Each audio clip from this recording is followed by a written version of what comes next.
Robert Kiyosaki nació el 24 de abril de 1947 en Hilo, Hawái, pero su verdadera vida no comenzó con su nacimiento físico, sino con el nacimiento de una contradicción. Robert era parte de una familia de educadores de ascendencia japonesa. Su padre, Ralph Kiyosaki, era un hombre brillante, un académico respetado con un doctorado que llegó a ser el superintendente de educación del estado de Hawái. Sin embargo, a los ojos del joven Robert, su padre, a quien llamaría padre pobre, representaba una paradoja dolorosa, un hombre con inmenso conocimiento académico, pero con una fragilidad financiera crónica. Ralph vivía bajo la filosofía de la seguridad. Estudia mucho, obtén buenas notas, busca un empleo seguro con beneficios y jubílate con una pensión. Era la promesa del sueño americano del siglo XX, una promesa que Robert empezaría a cuestionar muy pronto. Al otro lado de la calle estaba el padre de su mejor amigo Mike. Este hombre, que no terminó la secundaria, pero poseía una intuición felina para los negocios, se convertiría en su padre rico.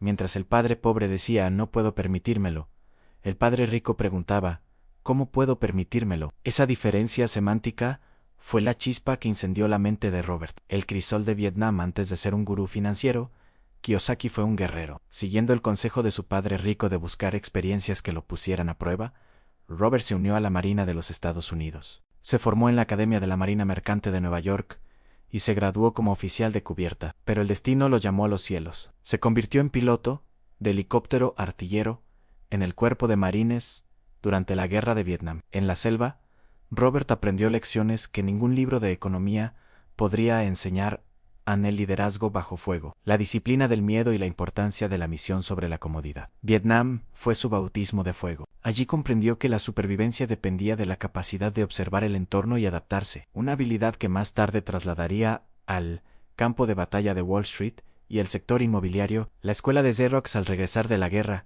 el padre rico le dio un consejo inusual: busca un empleo donde aprendas a vender. Robert, que odiaba el rechazo y era naturalmente tímido, entró a trabajar en Xerox Corporation. No lo hizo por el sueldo, sino por el entrenamiento. Pasó años siendo el peor vendedor de la oficina, enfrentando el no de cientos de clientes cada día. Sin embargo, persistió hasta convertirse en el número 1 de la empresa. Allí comprendió un principio vital: la habilidad número 1 en los negocios es la capacidad de vender. Si no puedes comunicar y persuadir, no importa qué tan bueno sea tu producto, morirás en el anonimato. La primera victoria y el primer colapso. En 1977, Robert decidió aplicar lo aprendido. Fundó su propia compañía, introduciendo en el mercado las primeras carteras de nylon y velcro para surfistas. Fue un éxito explosivo. Robert pasó de ser un ex-marine a un empresario de moda con productos fabricados en el extranjero y vendidos en todo el mundo.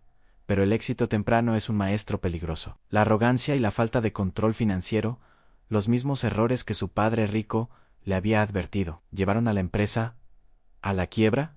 A Robert lo perdió todo. Fue un momento de humillación profunda, viendo cómo su imperio de nylon se desmoronaba. Sin embargo, no se detuvo. Fundó una empresa de venta de camisetas con licencias de bandas de rock Seomo y Medley. Nuevamente, el éxito llegó, pero también las dificultades operativas. A mediados de los años 80, Robert se encontraba en una situación desesperada, sin hogar, viviendo en un coche con su esposa Kim Kiyosaki, enfrentando deudas masivas. Narrador épico.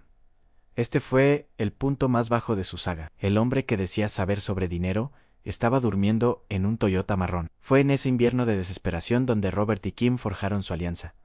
No buscaron un empleo seguro. Se negaron a rendirse al sistema del padre pobre. Decidieron que, si iban a ser ricos, tendrían que aprender a construir activos mientras no tenían nada. La educación como activo. Robert se dio cuenta de que su verdadera pasión no eran las carteras ni las camisetas, sino la enseñanza. Junto con Kim y un socio, fundó una empresa de educación empresarial y de inversión. Viajó por el mundo, especialmente Australia y Nueva Zelanda, enseñando juegos de simulación financiera. Durante estos años, Robert perfeccionó su teoría de los cuadrantes del flujo de dinero. An 1 empleado, en busca seguridad. 2 autoempleado, en busca control, es dueño de su empleo, no de un negocio. 3 de dueño de negocio, crea sistemas que funcionan sin él. 4 y inversionist, el dinero trabaja para él. El libro que nadie quería publicar. En 1997, para celebrar sus 50 cumpleaños, Robert decidió escribir sus lecciones en un libro. Lo llamó Rich Dad, Poor Dad, Padre rico, padre pobre. El manuscrito fue rechazado por todas las editoriales importantes de Nueva York. Le decían que no sabía de lo que hablaba, que tu casa no es un activo, era una locura, y que su estilo era demasiado simple. Indignado pero decidido, autopublicó el libro, lo vendió en su pequeña tienda de Hawái y en charlas locales. Entonces, ocurrió el milagro mediático. Una tarde, Robert apareció en The Oprah Winfrey Show en menos de una hora.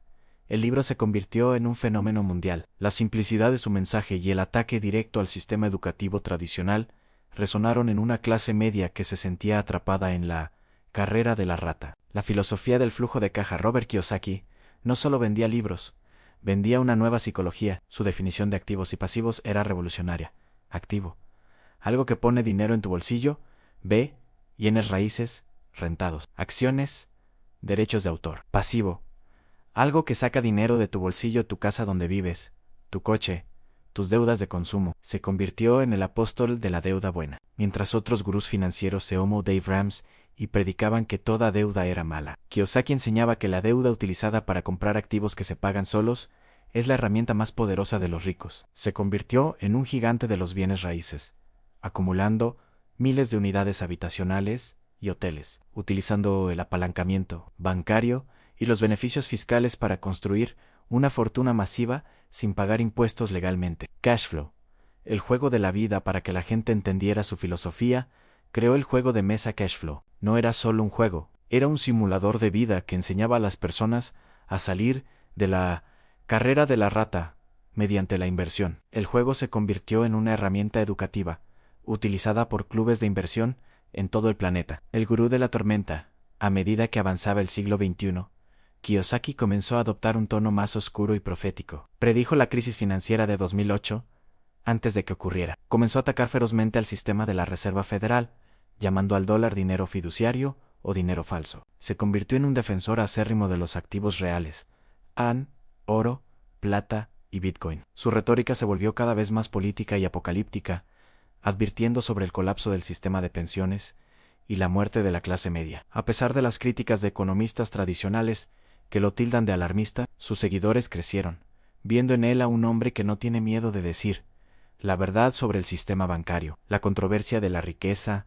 La vida de Kiyosaki no ha estado exenta de sombras. Sus empresas han enfrentado juicios por quiebras estratégicas, y algunos críticos cuestionan la existencia real del padre rico, sugiriendo que es una amalgama de varios mentores o un recurso literario. Sin embargo, para Robert, la veracidad del personaje es secundaria a la veracidad de la lección. El legado de un rebelde financiero hoy, Robert Kiyosaki, es más que un autor, es una marca global. Su empresa, Rich Dad Company, ha impactado la vida de millones. Ha escrito más de 25 libros, incluyendo colaboraciones con Donald Trump, y sigue siendo una de las voces más escuchadas en el mundo de la inversión. Su historia es la de un hombre que decidió no seguir el guión. Un hombre que entendió que en la era de la información, el conocimiento financiero es la diferencia entre la libertad y la esclavitud moderna. Robert Kiyosaki nos enseñó que el dinero no es un tabú ni un fin en sí mismo, sino una herramienta de libertad para aquellos que tienen el coraje de aprender a manejarlo. No trabajes por el dinero, haz que el dinero trabaje por ti. Ese es su mantra, su legado y su regalo a un mundo que, gracias a él, empezó a pensar diferente sobre la riqueza.